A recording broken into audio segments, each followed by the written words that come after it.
दिलवा के कहले बारू चोरी हमार तू तो गोरी टुकुर टुकुर ताकि तोहार ओरी बुझाई के लिपस्टिक लगाइले लोटस के फेशियल कराइले एही से अजोरिया के चांद भइलू एही से अजोरिया के चांद भइलू कातना लइकन के जान भइलू गोरी लागता कि अब के सियान भइलू अच्छा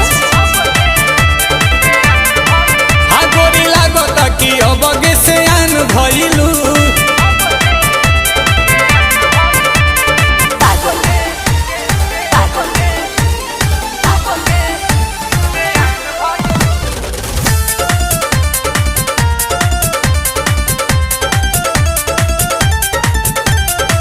पहले बारांड बाड़ू गुची करेलू बात ऊंची